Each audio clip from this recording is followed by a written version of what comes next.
A woman from Bangor charged with manslaughter in the death of her boyfriend changes her plea. Good evening, everyone. I'm Amanda Hill. And I'm Brian Yacono. Today in Bangor, Olivia Babin pleaded guilty for her role in the shooting death of Daniel Ford Coates back in April. News Center Maine's Katie Delaney was in the courtroom when the judge accepted that plea and handed down the sentence.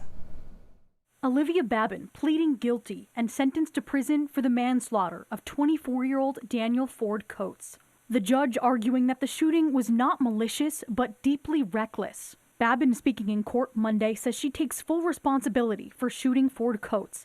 She says her actions came from a place of horror, shock, and confusion, and that she was under the influence of drugs and alcohol when she killed him on April 2nd.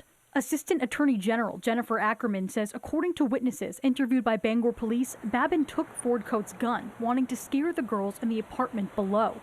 She took the magazine out, then pushed the gun to Ford Coates' head, saying, "You don't think I will," and pulled the trigger.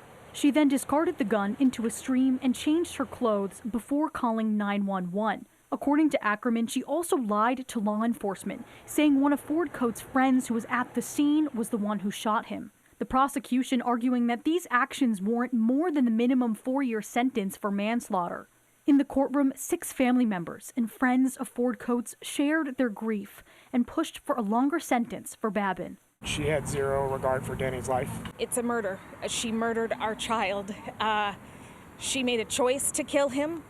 She made a choice to take his own legal firearm from him and kill him with it. That was a choice that she made. Ford Coates' parents and step-parents expressing how they want their son to be remembered.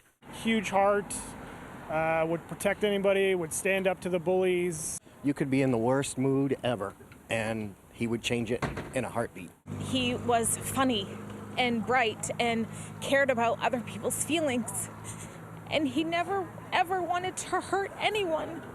Babin will serve 20 years in prison with 10 years suspended and 6 years probation. In Bangor, Katie Delaney, News Center, Maine.